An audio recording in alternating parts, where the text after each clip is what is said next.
Good morning, everybody, and welcome to the August 21st meeting of the Historic Resources Board. Diana, would you please call roll? Chair Bernstein. Here. Vice Chair Kohler. Here. Board Member Powell. Here. Board Member DeSicchio. Here. Board Member Bunnenberg. Here. Board Member McKinnon. Here. Board Member Wimmer. Here. Thank you. Okay, thank you. I would like to start off this morning by welcoming our new board member, Margaret Wimmer. Thank you. Margaret, welcome very much. Thank you. I'm going to start off with the agenda today. First is oral communications, where members of the public may speak to any item not on the agenda, 3 minutes per speaker. If we have any members of the public like to speak to us, please come on up. If you just state your name for our recorded record. Thank you. Thank you for the opportunity, Jim Baer. And it's to announce what is a proud historic event taking place Monday, August 26th as a 50th anniversary celebration for the I Have a Dream speech and the 300,000 Negro March on Washington that led to the 1964 Civil Rights legislation and the 1965 federal voting rights, the first since the Civil War. And so in our King Plaza, we will have about 2,000 seats in a very professionally produced audio-visual program, an actor for King, a singer with backup, and a gospel choir. And we hope you'll enjoy that piece of history. You work so hard on so many pieces of history, but this is should be an enjoyable one. And hope you can have some time to see this and the plaza more glorious than it will have ever been. Cool. Monday, Tomorrow. August 26th. Yeah, 26th. There's a dinner that starts at 5:30. There's a show that starts right around 7. And that may be a musical broadcast for 15 minutes, but by 7:15 we expect the show to really begin. Sponsored by Mayor Greg Scharf and by Clay Carson, who's the professor at Stanford, who's director of the Martin Luther King Institute, which is the world's greatest research center for Martin Luther King. So thank you. I just wanted to pass some cheery opportunity for history. Thank you. And Mr. Baer, I think I saw your name on the list of sponsors too, according to the advertisement. Well, I felt a need for payback in life. So, thank you so much. Okay. Any other members of the public like to speak to us? Okay, thank you. Let's move on to approval of minutes. June 5th meeting minutes. If there's any comments, corrections, or motion to approve?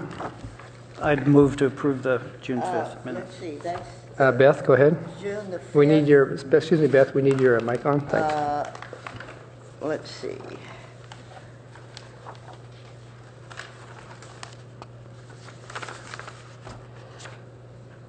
Okay, this is the one where we also voted on the historic signs on Edgewood. Is that correct?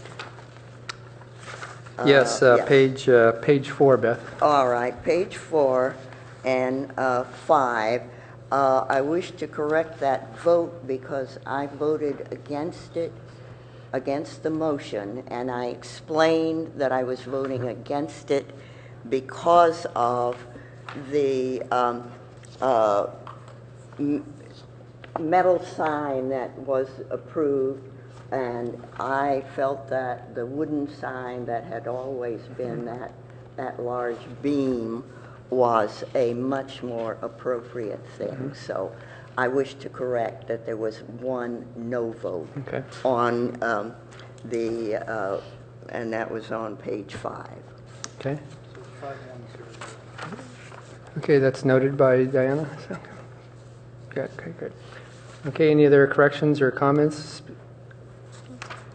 Would the maker, the second maker, approve? And do we have a second on the motion with the correction? We need a second to the motion? I second it. Okay, great. All those in favor say aye. Aye. Opposed? That passes unanimously. Next item is approval of minutes from, oh, let's see, I think we need an abstention, I think. But I think one abstention as a commissioner or a council or a member Wimmer was not here. Next is minutes of, I'm looking on the wrong page. June 19th, thank you. Comments or motions to approve?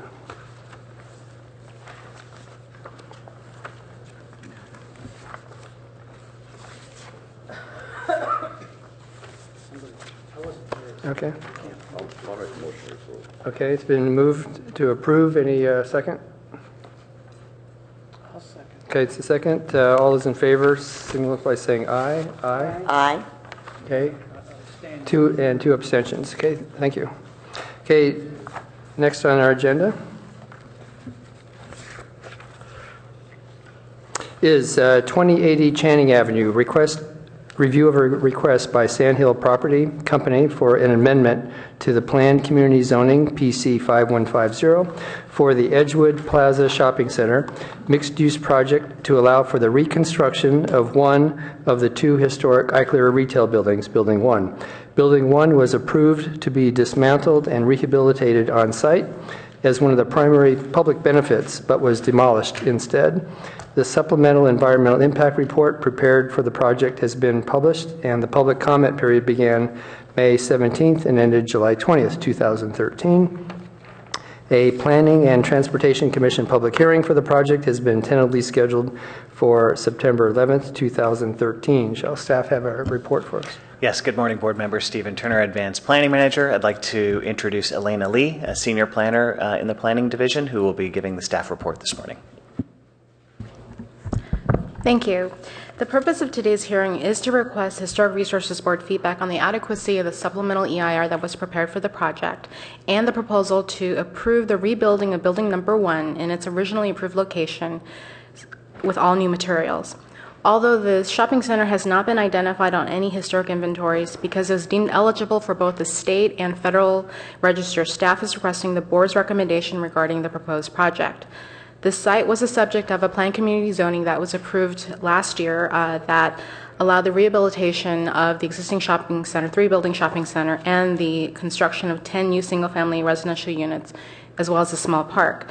The project included the relocation and renovation of one of the 2 retail buildings that were deemed historic, and rehabilitation of the other historic building, and renovation of the grocery building, which is now occupied by Fresh Market and was deemed not historic. A final environmental impact report was certified to provide environmental clearance on the assumption that both historic buildings would be rehabilitated per the Secretary of Interior standards for rehabilitation and therefore would not create any significant unavoidable impacts. In September 2012, a stop work order was issued because one of the 2 historic buildings, Building Number 1, that was supposed to be dismantled and rehabilitated on site, was demolished. Council authorized the continued construction of the project in March of 2013 that included continued construction of Building Number 2, which was still which was not demolished, and so application of the Secretary of Interior standards for rehabilitation would still be possible. The Council also authorized construction of the 4 homes. Since the authorization of Council, the applicant has requested an amendment to the planned community zoning that would allow the rebuilding of Building Number 1 with all new materials. As part of the oversight, staff has also retained Caring Company, the city's historic consultant, for the environmental impact report for the original project, to review all the building permit plans related to Building Number 2, as well as to provide on-site monitoring to make sure that there's full compliance with the project. As I stated, the applicant is now requesting ability to move forward with the project, and the proposal would be to build it where it was approved and substantially consistent with its originally approved elevation, but with all new materials. The applicant has made minor modifications to the elevations to better address modern tenant needs. These changes have been reviewed both by staff, including the historic preservation planner, as well as the city's historic consultant. And accordingly, a supplemental EIR was also prepared for the project that would address that change to the project, which would be that Building Number 1 would be constructed with all new materials. However, the rehabilitation standards are no longer applicable, so analysis was done using the reconstruction standards. However, because all of the building materials have been removed and it's no longer available, and because there is no remnant of the historic materials, the EIR assumes that there are significant unavoidable impacts because the historic resources is no longer available. And accordingly, the EIR assumes significant unavoidable impacts for historic resources as well as cumulative impacts because this is the loss of yet another historic building in the city. So staff is requesting feedback from the HRB comments regarding the adequacy of the supplement EIR and its analysis of the historic resources. And again, because the only change to the project was the historic building, the SEIR focused on the historic resources. Staff would also like to bring attention to one significant addition to the project. The city required replication of the original constructed windows, which included narrow full-height projecting moldings. During the construction process, it was discovered that one of the storefront windows in building number 2 were the original windows. So we were able to require that be preserved, again under the auspices of the city's historic consultant, and use that to basically replicate those original windows. The applicant has agreed to do that with building number 2, and if building number 1 is approved, then the same thing would occur on building number 1. Staff is also proposing to retain carrying company to also monitor the construction and review of building number 1 should this be approved. So the custom-made windows, we believe, will help create a building that is significantly closer to its original appearance than what would have been required under the original project, which required installation of wood windows, but not the original moldings. So staff's assessment is that this will significantly enhance the historic quality of the building, and this has already going to be occurring with building number 2. So basically, because of the amount of storefront glass that exists on building number 1, we believe that this really does add to the project. And as stated earlier, the whole project, including the supplemental EIR, will be going back to the Planning and Transportation Commission on September 11th for their analysis and a recommendation. Then the whole project will return to the City Council for their final decision. As part of that decision, there will be a discussion on the requirement for public benefits and any other changes that the City Council or any of the boards or commission would like to see in this project. The applicant is available here today, as well as Nora Manette and Shannon Allen of the city's Environmental Impact Report consultant. This concludes staff report. Also want to bring your attention to an email that was sent to the board yesterday and is available at places today, which is from one of the neighbors of the project, and she's just in that email, stating that she fully supports the project and would like to see the project progress. Other than that particular comment, staff has received some questions and feedback from neighbors regarding concern about the project, most of it just asking what's going on and also stating their support for the project because they just want to see the project continue. Other than that, staff has not received any other comments regarding the EIR in particular. This concludes staff's report. Okay, thank you. For members of the public, I just want to announce our normal process for this hearing. After the staff recommendation that Planner Lee just mentioned, then there'll be an applicant presentation, 10 minutes presentation, then Historic Resources Board questions of the applicant or staff, then public comment. I do have one comment card from the members of the public. Applicant closing comments, 3 minutes, close the public hearing, and then any motions or recommendations by the board, and then a final vote. So moving ahead, applicant presentation. I'd like to invite the applicant to, and please state your name for our recorded message. Thank you. Good morning. My name is John Zai with Sandhill Property Company at 203 Redwood Shores Parkway in Redwood City. Thank you for seeing me this morning. I know it's early, and Board Member Bundenberg, just to clarify, we did change the historic sign so that there is no metal element on that wing carrying the, yes, that's correct. It is wood painted. So going right back to the way the original sign was, correct. So just confirming that. We're continuously working with the neighbors, meeting with them regularly, keeping them updated with what's happening with the project. Everybody seems to be very pleased with the way the Fresh Market has opened, and the condition of the Fresh Market, bringing it back to the way it was originally designed, or at least as close as we could. The second building, the historic building that's undergoing the renovation, is progressing well. The detailing on the wood storefront frames is actually being hand installed right now as we speak, and the windows should be going in next week. And I'm sorry, I was saying the second building, building 2, that is being renovated in place, is progressing quite well.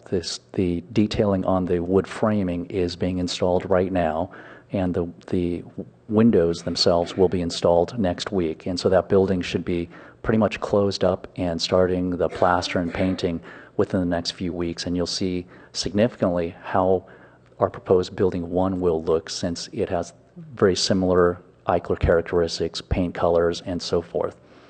So there doesn't have to be too much imagination in what building 1 will be.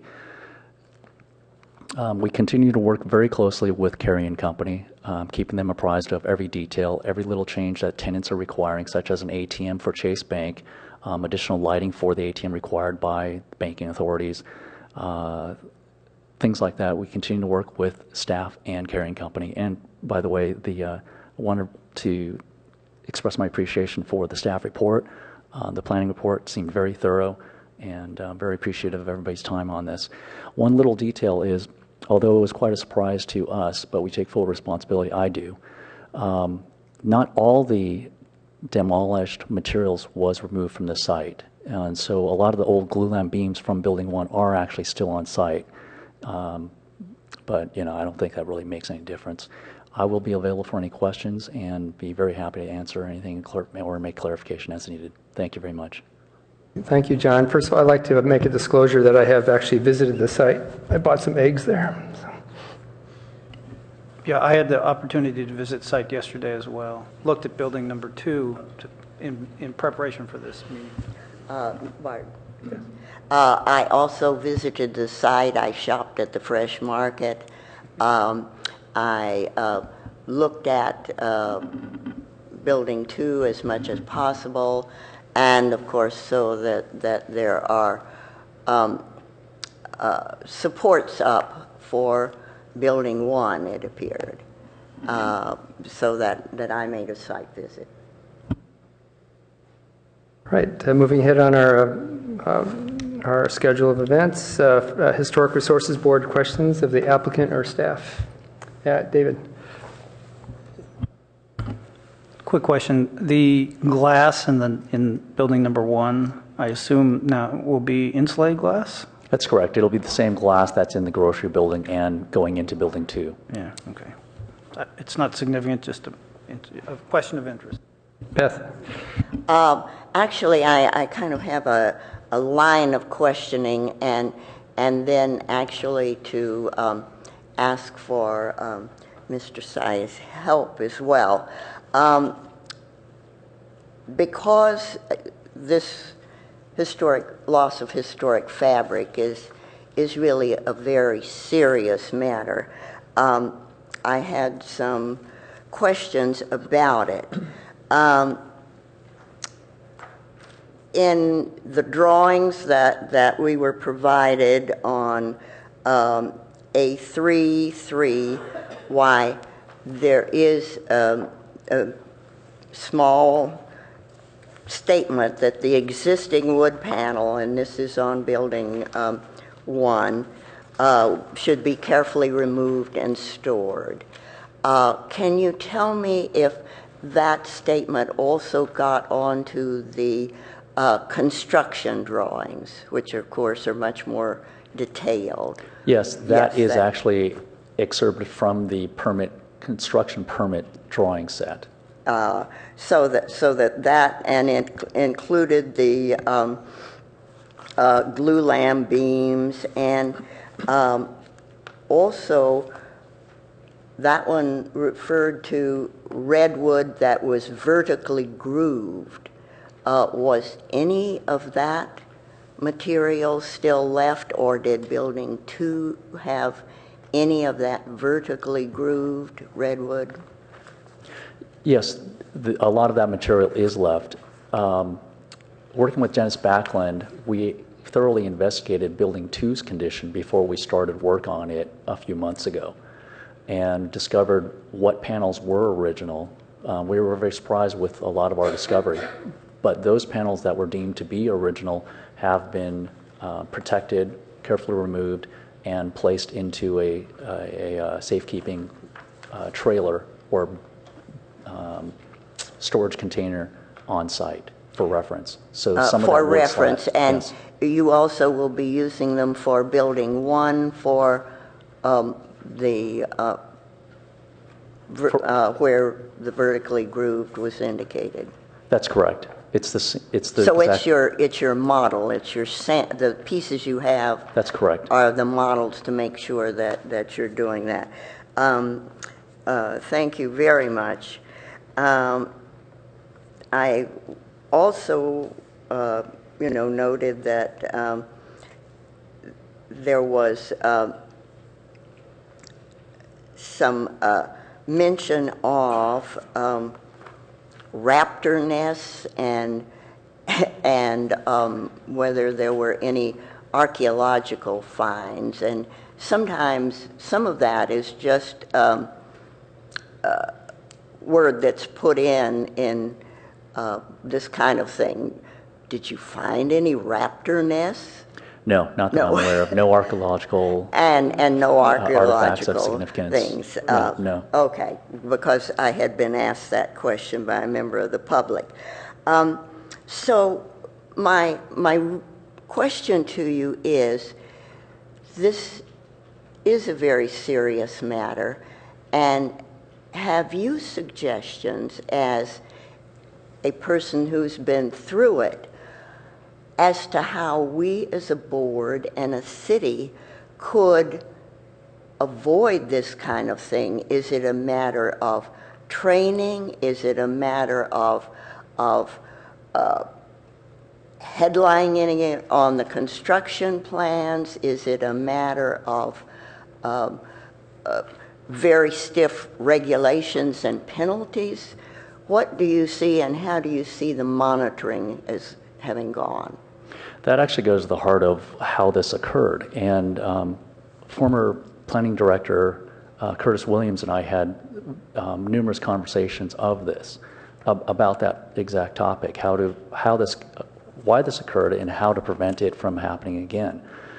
The solution, I feel, personally, is the monitoring of carrying company or somebody who understands construction, the practical implications of what you are hoping to find when you start construction, what you do find, and somebody who has the judgment and expertise to be able to guide you through that as you find inevitable surprises through the construction process. So the monitoring of carrying company, in this case, or any historic consultant who has construction background, has been instrumental in guiding us through the rehabilitation of Building 2. Dennis Backlund's assistance or oversight during the discovery of what Building 2 is was very key.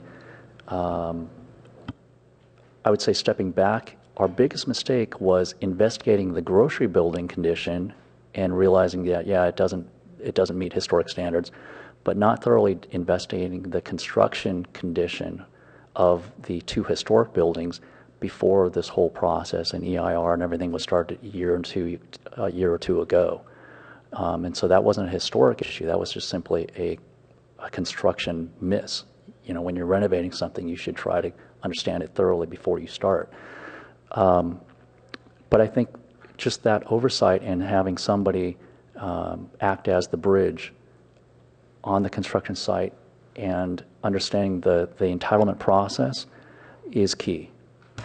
And was the historic documentation done, photographs and so forth were supposed to have been taken? Was that done? Yes, the conditions require us to do a HAB survey. All of that was done. I personally was checking off every line item as we progressed. Thank you very much. That was very helpful. Other board members? David? Just a little follow-up on that. So I was out there yesterday, looked at the building number 2, and there's effectively no building there. I mean, Eichler's didn't have a lot. They were very streamlined design. So they're a beam. Prominent architectural features would be the beams, the CMU block walls, the siding, and the glass walls. Now, when this project came to our board the first time, I wondered how building number 1 was going to be moved, because I'm pretty sure the cinder block walls had no grout. Is that what you found? Yeah, we found in our investigation of the grocery building, which we thought would be in the best condition of the 3 buildings, simply because of its height and its structural requirements at the time it was built, would be in the best condition. But during construction, even the walls we thought we would save turned out not to be reusable, and no walls in the grocery building are original. Yeah. And similarly, from a practical standpoint, we never thought we would be able to actually pick up and move one of the historic masonry walls, and that was just kind of a practical issue that we had vetted with the historians early on. But yes, we found that they weren't to any kind of structural code of today. Sure, I watched the grocery building be reconstructed. And so when this project came to us initially, I thought, well, what you'll be doing on that building number 1 is moving the roof, because that's really the only part of the structure that you could actually pick up and move. You could pick up the beams with it, but the posts that support the beams probably I'm guessing didn't have adequate connections. Maybe they weren't even, they might have been redwood, which is a typical material that Eichler used. So what we've lost where I'm going with this is, what we've lost in this particular situation is the glass storefronts, frames, some of the siding which you have saved, if I understood your comment to Beth. So in effect, we have not lost a lot of a building because there wasn't a lot of the building to lose initially. So I understand you've lost the roof. I understand the protection of historic fabric, but there wasn't a lot of it here. So I think what I saw yesterday on site is that you can reproduce this building and make it look just like the old one, even though it's not the old one. And that's, I guess, why we're here today. Is that an adequate statement? We are reproducing the original 50s building to meet current code. And so, so the plans that you have are actually the construction documents, the permit drawings. But you cannot have a 12-inch thick roof anymore because there was no insulation in those roofs. Sure. And so now you see that roof is about 22 inches. You have the overhanging roof lines at the same distance, 6 feet. You have the turned down roofs where they were original. The posts, actually, this is just simply a post and beam construction. The posts were actually 4-inch steel columns, tubular columns, just pipe. But structurally, they weren't embedded into the ground properly. Their buckets holding up the glulam beams weren't quite adequate today.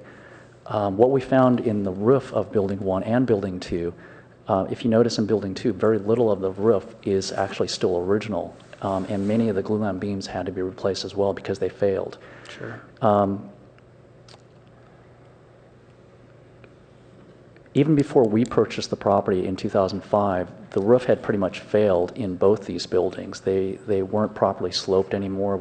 Every time it rained, we had to go up there and wash off the rainwater.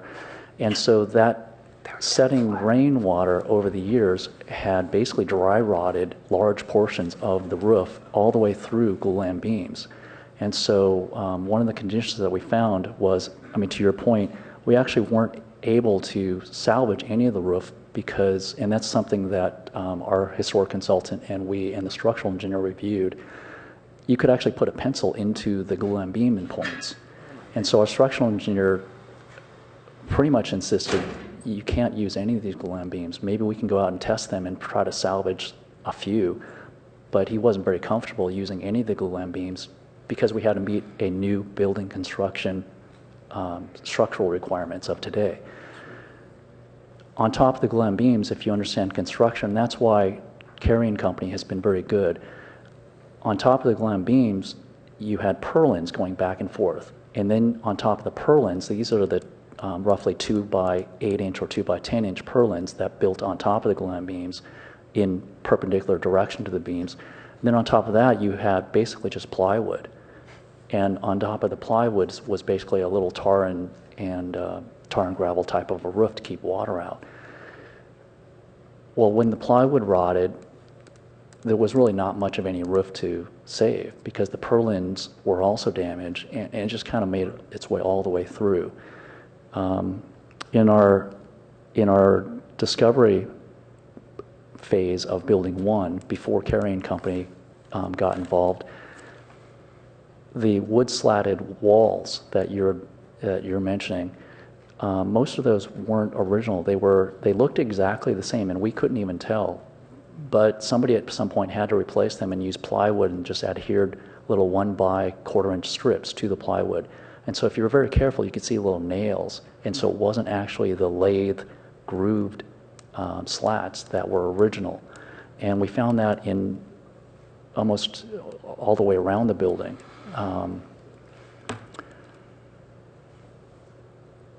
So as far as what really we could move, we could have moved the whole building theoretically, but then we would have had to replace everything. Yeah, so where I was going with this is I thought this was going to be a very difficult process. When we first heard it, it doesn't surprise me that you're back here with this situation. And that's maybe a little more destructive testing earlier in the process would have given you a better understanding of existing conditions, and so maybe we wouldn't have to be here. Anyway, just wanted to make that point. Other board members, questions for the applicant or staff? Michael. Thank you, Chair Bernstein. What do you have in the way of evidence of the original look of Building 1 as far as photographs or drawings that you can use to guide you in the reconstruction of that building? Oh, we photographed both buildings thoroughly with hundreds of photographs. And beyond that, we did a HAB survey. Our architect took those photos. Beyond that, we hired a historic consultant to do the HAB survey, which were additional photographs. The architectural construction drawings that you have copies of that were inserted into this revised package of yours were based on the historic buildings that were there. It was everything was available when these drawings were produced. Thank you. And beyond that, of course, we have materials from Building 2 stored. Okay. Yeah, Elena, on the staff report it says recommended review items for the HRB, review and comment on the adequacy of the analysis of the loss. I assume that's the adequacy of the supplemental EIR? Yes, it is. And also then comment on the proposal to reconstruct the building as originally approved with all new materials, and review and provide a recommendation on the change of to the project, which would allow the construction of Building 1 with all new materials. Any other items that you'd like the HRB to review? No, that's pretty much all of what staff is requesting feedback on it. You know, it's primarily the project is the supplemental EIR and the amendment to the planned community zoning. Okay, thank you. Staff might direct the board specifically to the SEIR, which I believe that you was previously distributed to you. One of the tasks that the HRB often performs is a discussion about the project's consistency with the Secretary standards, and a discussion and analysis of this project's consistency with the standards are contained within the SEIR, and I believe it begins on page 16. Just for your reference, you have probably looked at this already, but just wanted to direct you and the public to the discussion within the SEIR. So finding, if the board finds that the SEIR is adequate, I think you would also be finding that the reconstruction of Building 1 would be consistent with the standards as well. As Elena mentioned, I think previously, the overall, there is still a significant impact that cannot be mitigated. Even though the SEIR does recommend mitigations, it cannot reduce the impacts to a less than significant level. And so therefore, Council would have to adopt essentially a statement of overriding considerations with the supplemental EIR at one of their future reviews. Yeah. Staff also wants to point out that the original SCR was distributed to the board in May, but the entire document, including the original environmental impact report, are all available online on the city's website. Thank you. Okay, if there are no more questions for applicant or staff, we'll move to the members of the public. I have one card from Herb Borak. Herb, welcome. If you could just state your name for our recorded documents. Thanks.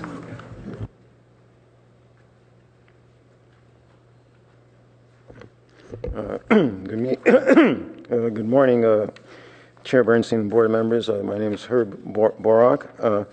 I hesitated even coming here this morning because the behavior of the city manager and the city council on this project it would indicate to me that they don't think we have a historic resources board, and since you're not relevant anymore, maybe the best recommendation you can make is that you dissolve the board.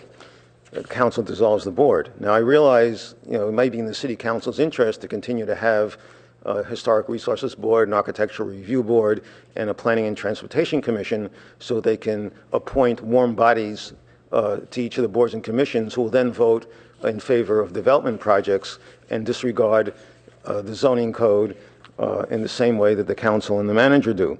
On this particular project, to go to Board Member Bunenberg's question, there has to be a price to pay for the action that was taken. The staff report indicates that a stop work order was issued in September of last year, almost a year ago. In fact, the staff permitted the developer to continue working on the grocery store. So that's not a stop work order. And they didn't bring the issue to the council until 6 months later when the grocery store was about to be opened.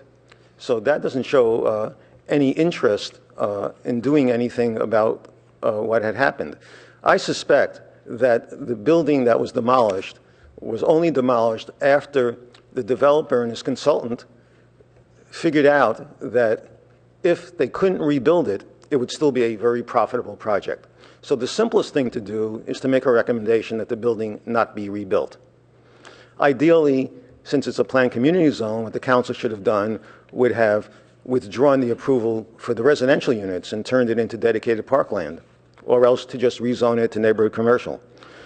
You're being asked to make a determination about restoring a building or so on. That's not what the Secretary of Interior standards talk about.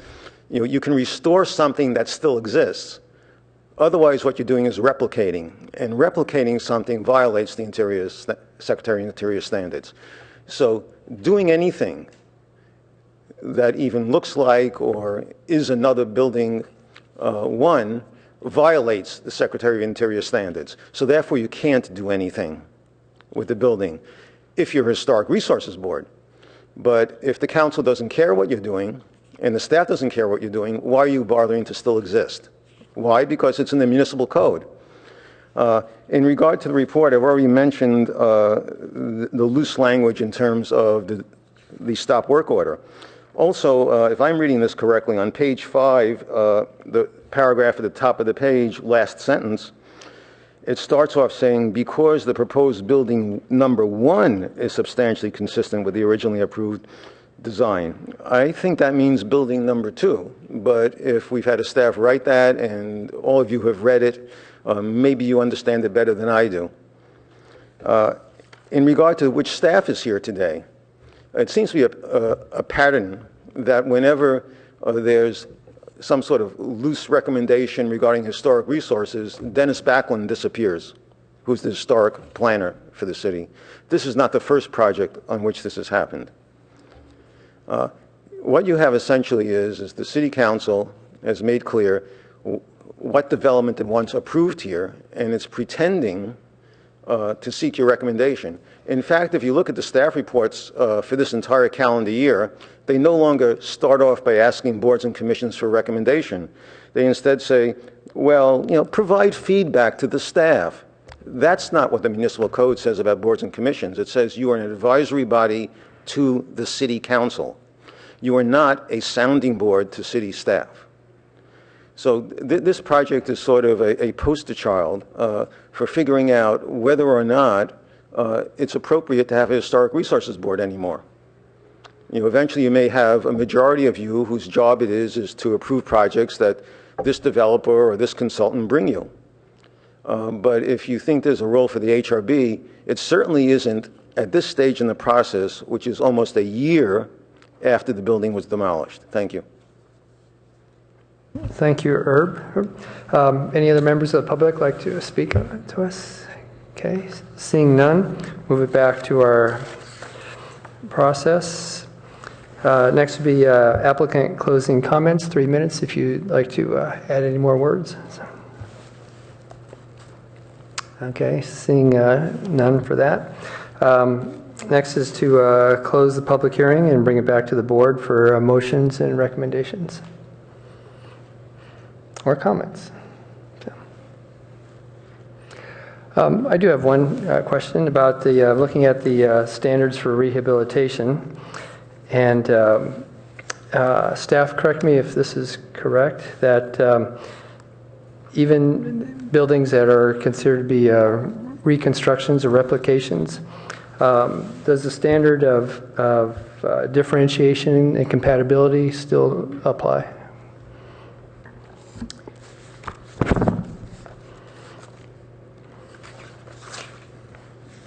The guidelines for reconstruction that would apply to the project basically talks about preserving any possible historic materials and doing an accurate depiction. I think there's more emphasis on accurate depiction of what was gone, basically to replicate exactly what was gone. The rehabilitation standard talks about differentiation of materials, but the reconstruction standards do not. Okay, thank you. Okay, good. David. So I'd like to make a comment and be interested in other board members' response to this. I just attended a CEQA conference and went through a very thorough analysis of what CEQA requires and what happens when, first of all, CEQA requires that all steps be taken to mitigate damage of historic fabric. Well, I think it's pretty clear from the consultant's review and the engineer's analysis of what the little historic fabric that this building contained, that it was not possible to renovate it. It would have to be replaced. And under the CEQA guidelines, that mitigation measure cannot be met, and so replacing the damaged parts of the building is within a CEQA guideline, and it is not does not challenge the CEQA requirements. So this particular hearing, while in a different circumstance, is in effect a verification of what the city's consultants and the owner's consultants would have told us if the building hadn't been damaged or destroyed prior to this hearing. So I think this is where we were going to come to inevitably. And so I'm not sure about the exact reproduction of a historic fabric, but I think that we're not, as the public speaker just suggested, we're not here for window dressing, that we're following the CEQA guidelines, and that they have this kind of analysis is not only part of the CEQA process, but is really is condoned. It's not the right word, but it would be accepted as part of the CEQA process. So I think that as a board, what we're doing here is we are acknowledging what I thought was inevitable when this project first came to us, and that we're trying to make the best of a situation that for a variety of reasons we didn't anticipate, but we're now having to deal with. So. Also, the other thing is, in any project in the city of Palo Alto, every structure has its own permit. Stopping work on building number 1 would not have required that work be stopped on the market or building number 2, because those are separate in the eyes of city planners. Those are separate buildings, and they have their own process, and they have their own reviews, and they have their own inspections. While all three buildings are part of this project proposal, losing one building doesn't disqualify the entire project to move forward.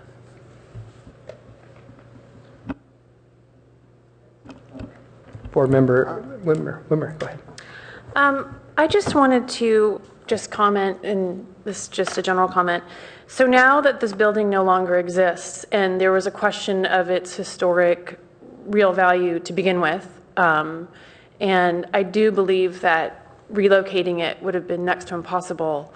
Any building that's that old and probably had initial flaws to the original design anyway, and doesn't comply to the current codes. Excuse me, now that building no longer exists. So is the best solution to rebuild it as closely as possible to what it was? Or is this an opportunity to do something?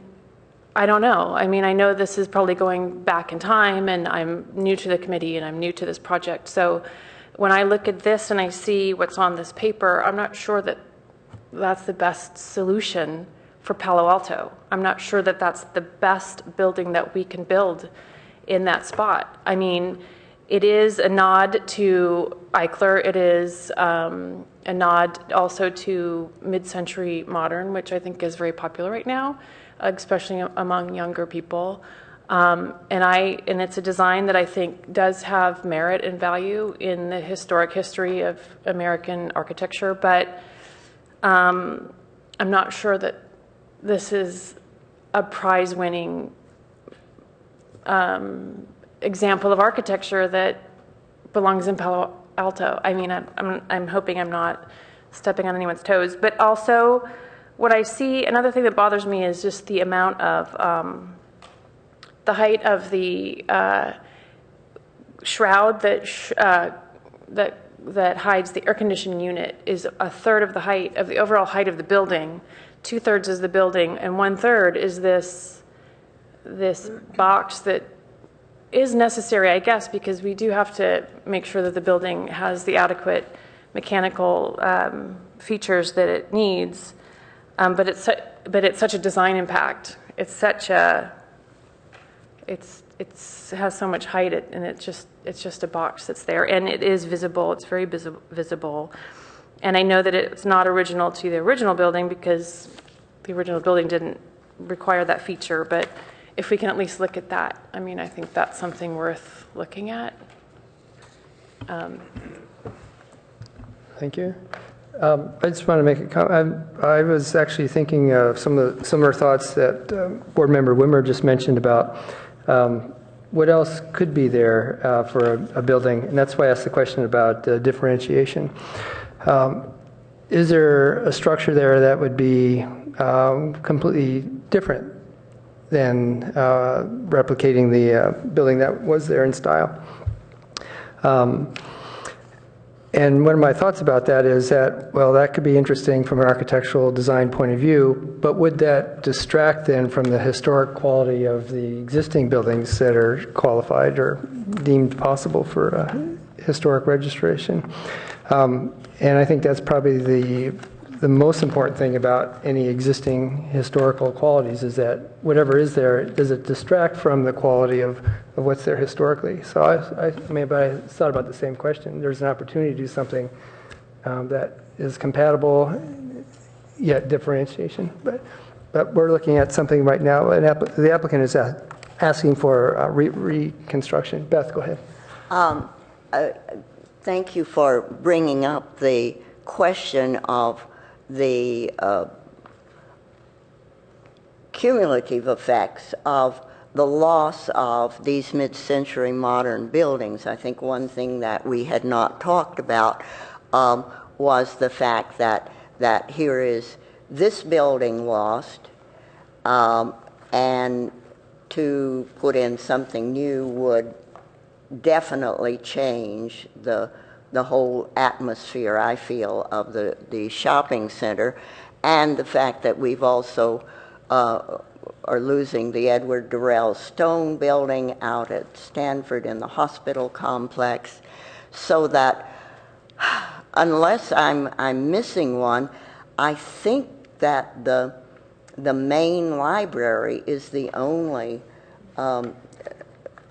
Durrell Stone building that's left, so that there's a definite loss of this kind of thing, and in that we're seeing a real resurgence in the Eichlers. It feels to me like the important thing would be to maintain the look of the shopping center, and if necessary, put a little plaque up that to the effect that this is a reconstruction of what was there. But I would seriously worry about putting a modern, total different building there. David? So I think the staff report on page 6, the first paragraph, really captures why we're here today. We're not really here to look at a building and whether or not the trim on around the windows matches. It's the fact that this particular Eichler development was the first retail development that Eichler did, and maybe the only one. Isn't that right? It's the only one. And so the purpose of this project was to retain the 3-building retail interaction, and moving this building number 1 allowed for a more efficient use of the space. And we've lost the building itself, but by recreating the building, rebuilding it, we won't lose what I think is the most important historic aspect, and that's the retail environment. So putting another type of building there basically ends that as a historic objective, and I think that that's really what we're analyzing today. And I'm sorry we lost the hospital. Durrell Stone is a significant architect. This building is no longer considered historic because they had to take down the canopies outside. We still have it until the earthquake takes it away from us, which I think is inevitable. So we have a problem in Palo Alto retaining any building that's old and doesn't have some kind of protection downtown. None of the residential buildings that were built, say, before the Second World War, I think will survive in this building because of the land value pressure. That's something we ought to do as a board. We ought to figure out a way to get those buildings. But today, we're here to look at the Eichler retail development out at Embarcadero, and I think that approving this is the way we keep that development intact. Pat? I feel actually very strongly in agreement with David and Beth, because we still are retaining something that is the only thing that existed at this time, being a retail center constructed in the postmodern. And even though there is the development of 10 houses, it is far, far better than the development of 25 houses, and basically eliminating what was the core of this property.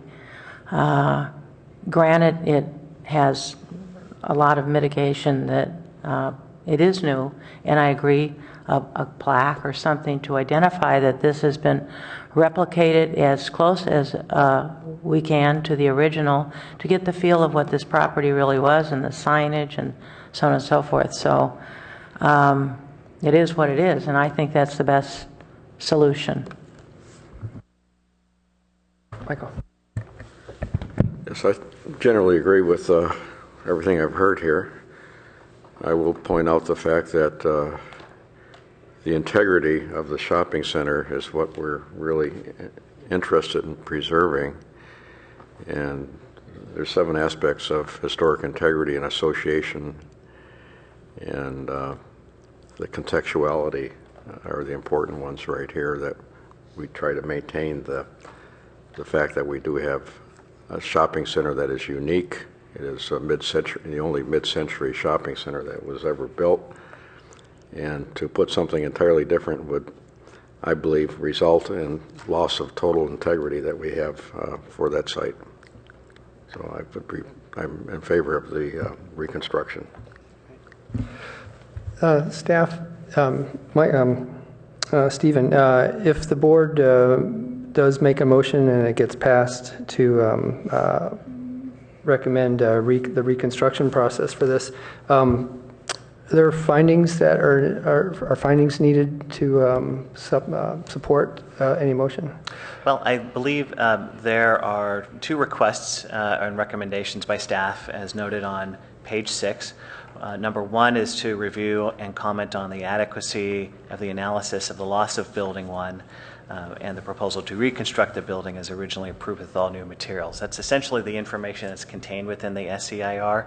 And on page 16, there is a detailed environmental analysis that talks about the consistency of the reconstruction project with those standards. So by finding that, if the board chooses to do so, making a finding that the SEIR seems to adequately analyze the reconstruction, that you would be essentially agreeing with the Secretary of Standards analysis within that document. And then second of all, the second item for review and recommendation to the reconstruction project itself, those are the project plans that were contained within your packet, and you can make comments on that as well. I think staff might recommend separate motions and votes on each one.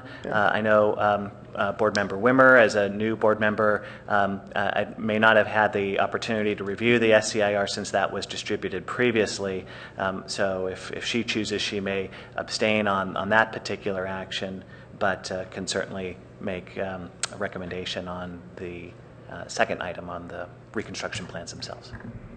Chair, if I may, I also wanted to point out that the reconstruction standards do identify a need for a plaque to identify that the building is not a historic building and it's a recreation. So that will be a requirement for this, as well as the applicant is still working on providing a plaque for the park that provides the historic context of this project. Thank you. Are we approaching a motion? Yeah. Go ahead. Yeah. I guess I thought I'd make one last comment. I've worked on several Eichlers homes, and they are very susceptible to rot and things like that because they're all wood. And so I think the fact that the one building is maintaining and being refurbished, and the other building, it sounds like, just was barely standing on its own by itself. The other thing, if you look at the site plans, the aerial photos of the arrangement of the 3 buildings on the site, I think that was one of the downturns of the popularity of the shopping center, in that it was so close and tight knit that when you drove by, you actually couldn't see all the buildings. And so I think its perception as a shopping center sort of went down as time went on, and the fact that the building that's was being relocated is actually being moved will make the visibility of this shopping center much more friendly and will invite more people into it than it had in the past, because my office isn't far from there, and we used to go get pizza there at lunch. But just finding the pizza place, which was around the back on the other side of the building that's actually being moved, it was difficult to locate. So I think the arrangement of this shopping center I contributed to a lot to its demise, and not totally, but I think it's just visually not very friendly to get into. So I think moving the building is actually going to be a good thing, and okay. Beth? Well, I think I would respectfully disagree with Board Member Kohler. I was sorely disappointed when the agreement of the board was to move this building, because I thought the arcade was an important part of it. My only hope is that some of the retention of those woodland beams and the fact that there is a visual way through, even from the St. Francis side, keeps a little bit of that feeling. But for the Secretary of Interior standards, I didn't really approve. I didn't feel that moving the building was a great thing for the site. For the benefit of the next review process, staff is asking us to make 2 recommendations or consider making 2 recommendations. First is review and comment on the adequacy of the supplemental EIR. Any recommendations or our proposed motion for that item? I would move that the SEIR is, as the staff has requested, is adequate and review. And I think it's, you want to know that you want us to say it's adequate and that it is addresses the issues, correct? Yes, and also that you're recommending that if the City Council should certify the supplemental EIR, that would be the technical term. Okay, so my motion is that we approve the SEIR and that we encourage the council to certify the SEIR. Do I have a second? Do we want to mention the Secretary of Interior standards in the motion? I think it's in the SEIR. Is that sufficient to have it there? It's sufficient in that the Secretary standards are described in detail within the SEIR. Okay, do we have a second for the motion? Okay, it's been seconded. Any discussion on this particular motion before we bring it to a vote? All in favor, say aye. Aye. That passes unanimously. Next item, review and provide recommendation on the change to the project which would allow for the construction of building number 1 with all new materials. Any discussion or recommendation or motion toward that direction? Pat, your lights on? We need your light on. Okay. I would recommend that we approve reconstruction of building number 1 in the planned site and to meet the Secretary's standards, ensure that a placard is affixed to the building, and construction will follow the approval of the materials already used in building number 2. And do we include monitoring in that? I'd like to see it called out. Would you accept that addition? And to include in this recommendation that the monitoring at every step of the way continue as recommended in the staff report. Could I make one other friendly amendment recommendation? That we say in this motion that we feel as a board that replacing this building meets the original intent of the proposal, which is to retain the retail, the retail environment, building environment. Is that agreeable to the maker of the motion? Yes. Well stated. Okay. I'll second that motion then. Okay, it's been moved and seconded. Any discussion on this? I have just a quick comment. I think this is the right direction to go. We've discussed the option of, we've discussed the possibility of no building, being no project. We've discussed the, or at least mentioned the idea of that could there be an alternative design. So my thought about this is that having a reconstruction, and it'll be publicly noted through a plaque process, that I think having 3 buildings there that have this certain feel is a higher benefit than if there are only 2 buildings there that have this feeling. And not having a building that competes with the character that Mr. Eichler tried to achieve on this. That's why I'll be in support of the motion. Any other discussion before we bring it to a vote? Staff, do you need anything else from us on this motion? No, that's it. Thank you. Okay. All in favor, say aye. Aye, that passes unanimously. Good. Okay, thank you very much. The applicant, thank you so much for your presentation, and staff, thank you for your regard on this. Okay, that brings us to the next item on our public hearing is status reports on historic projects. Yes, board members, just one to report an ongoing project at 564 University, of course, our long-standing reconstruction project. I don't think we've met since perhaps some members of the board became involved in looking at paint colors for the building. The applicant, or the contractor, had put up 3 color samples on the building for review by the HRB subcommittee, which was required as part of the conditions of approval for that project many years ago. Council had, as part of their review of the project, had reviewed a plan that contained some specific paint colors, and those were used as kind of the base for the subcommittee's review of paint colors. I think there was a couple shades of yellow and some trim colors.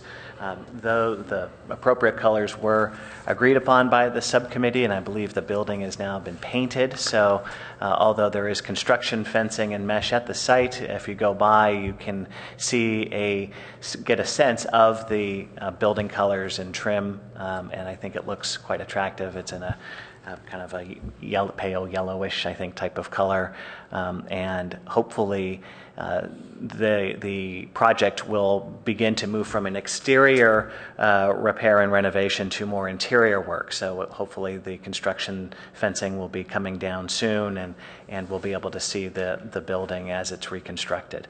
The project, from my sense, is moving along quite well, that we are getting a lot of cooperation by the contractor and the building owner, and so I think we're also, of course, involving Garavalia Architecture as our architectural firm that is helping staff oversee the reconstruction of that project, and that review process is going well. So I think ultimately we will have a successful project.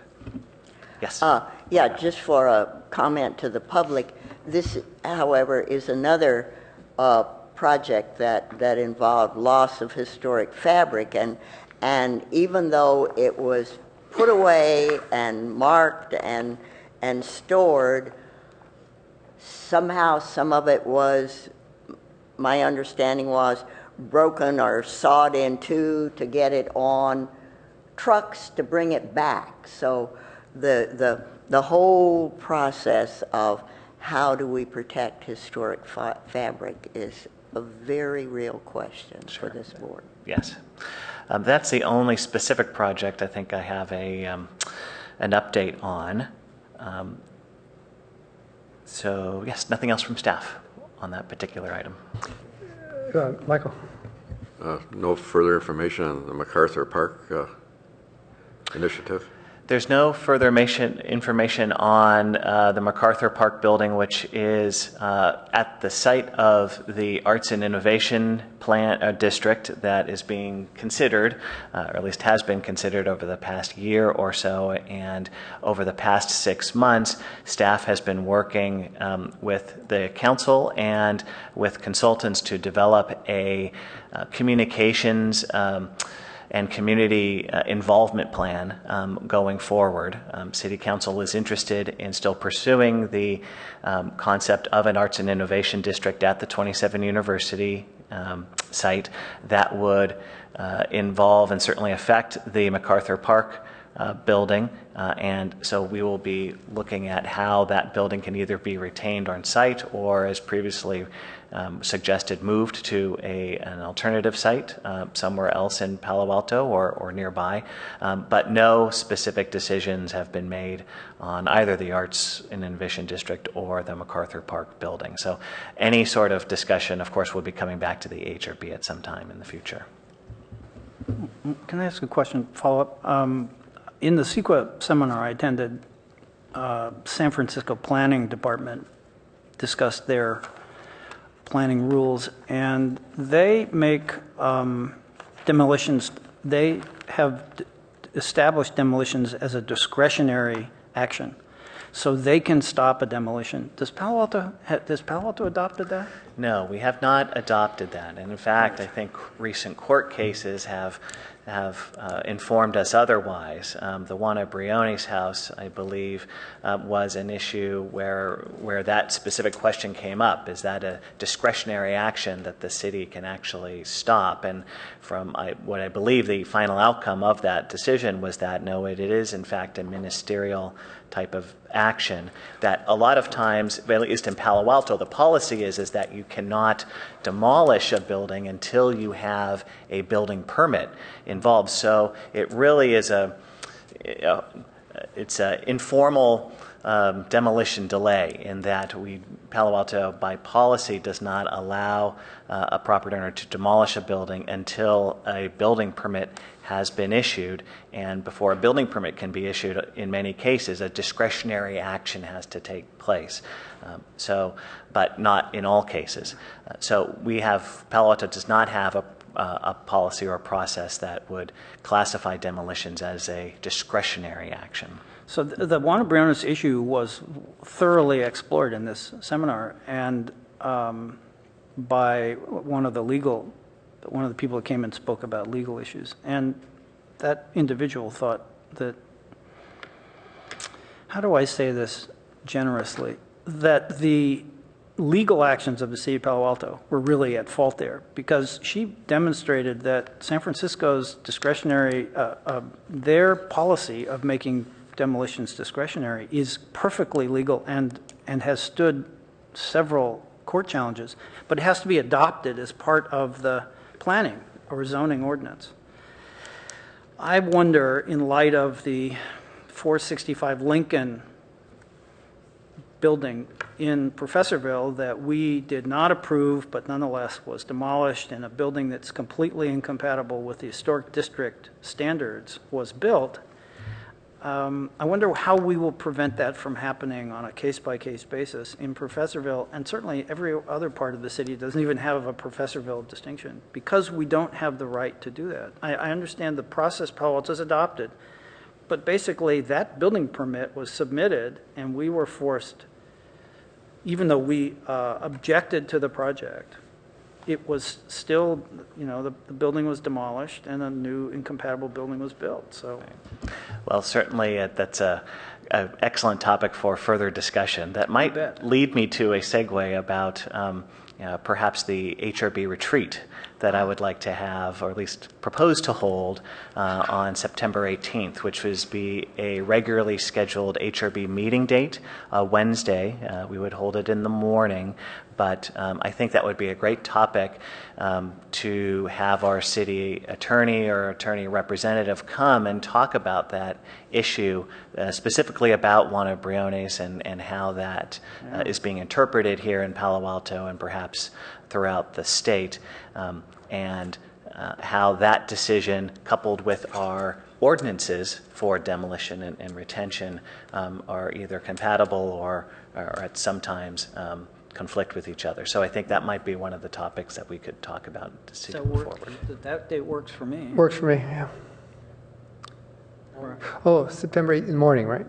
Yes. Again, that would be a regularly scheduled HRB meeting date. It's as long as we don't have any items scheduled for that meeting, which I believe we wouldn't, then we would advertise this as an HRB retreat. We probably would hold it off-site.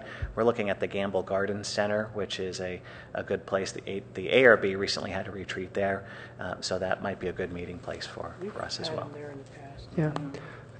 The idea of ministerial or discretionary demolition was not our agenda, so we were not going to be involved in much discussion right now.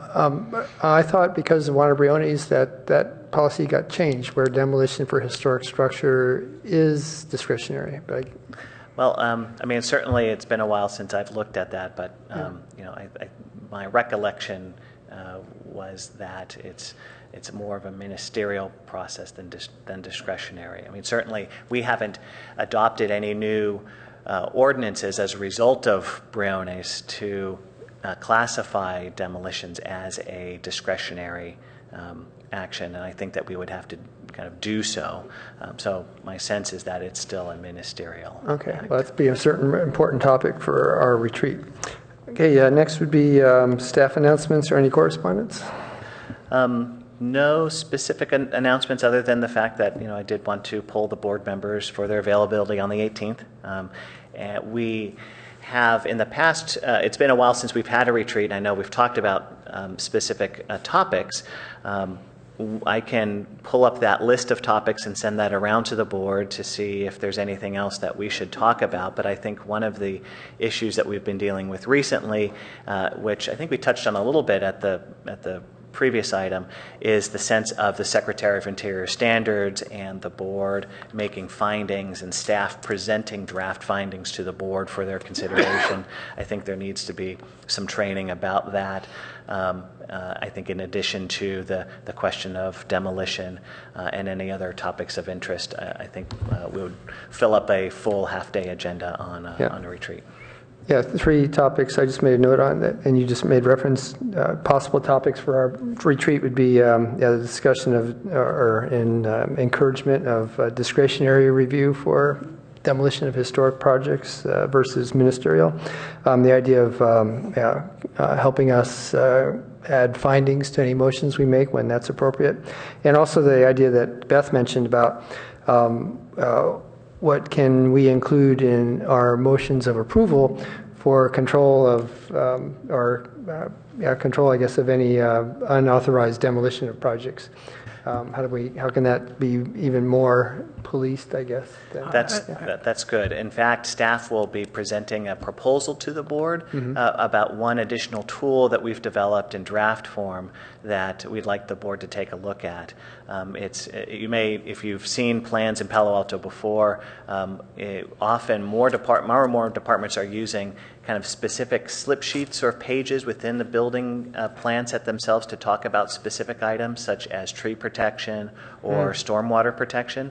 We've developed a specific sheet for historic protection, and so we have a draft of that we can share with the board on the 18th. I'd hope we'd also at our retreat be able to talk about historic resource renovation training at the construction site. Actually, I think at a past meeting I passed around a proposal. Let's hand it to him. Yeah, I can get it. We'll get it to you. The point of this is on a project that I think I mentioned that had environmental sensitivity.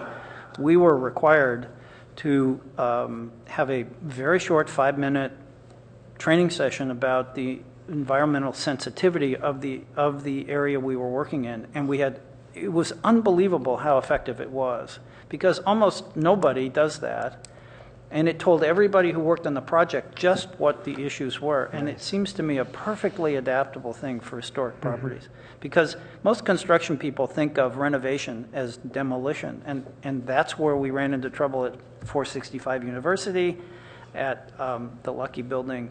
And it's a mindset that is not on our view of a project is so different from a construction demolition employees that I think if we just tell them what our expectation is, it will change this problem. So let's try. It's good. Spend some time. Yeah. Stephen, I guess you could give the board an update on the Professorville guidelines. Oh yeah. Yes. Also in September, probably, I think we're looking at September 12th, we will hold our first community meeting with inviting Professorville property owners to discuss a draft of the Professorville design guidelines. I think we have a draft document that the Professorville Design Guideline Committee finds to be acceptable. And since we have gotten to that stage, our next step is to hold a meeting with the community.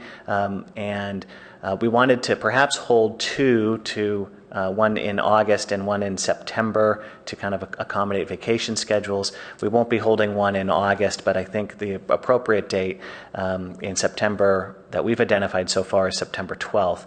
We'll probably hold a community meeting at the Palo Alto History Museum, or the Museum of American History, right there.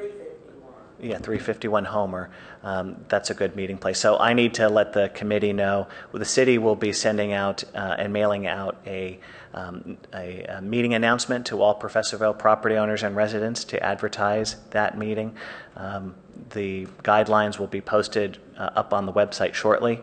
And then from there, I expect our first meeting in October, we will have the board review, the HRB review of the Professorville guidelines. So that's expected to take place in early October. Could we get copies? Can you email us copies? Yes, once the document is posted on the website, we'll email copies to the board members. Will we be meeting on the 4th of September? It doesn't appear we have any items on the 4th, so that meeting will be canceled. One last project, I think, has been terminated. The theater project is no longer happening, the varsity? Yes, I think I may have discussed at the last meeting that the applicant is no longer associated with the varsity. This is the restaurateur the architect was from Southern California, the restaurateur was from Spain, and they have decided to not locate their restaurant at the Varsity Theater. The discretionary approval still was signed by the director, and so there is an entitlement on the Varsity. However, because the restaurateur moved out and that the project was really focused on a restaurant project, unless another restaurant comes in and decides to take that space over, then it's unlikely that project would be built. I think the property owners are looking for a retail tenant that could come in and take over the space. So that's what I'm hearing at this point. Okay, board member questions, comments, and/or announcements? I thought that's where we were. Oh, okay. Okay. Staff approvals? No specific staff approvals at this time, but I did have one other announcement that I forgot. Every year, of course, we hold a joint meeting with the City Council. We had originally thought that would be also in September, but that has been pushed to December. And so the date that we are looking at is Monday, December 2nd.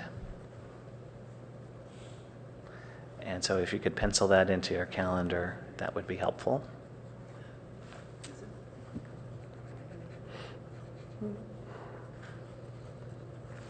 Okay.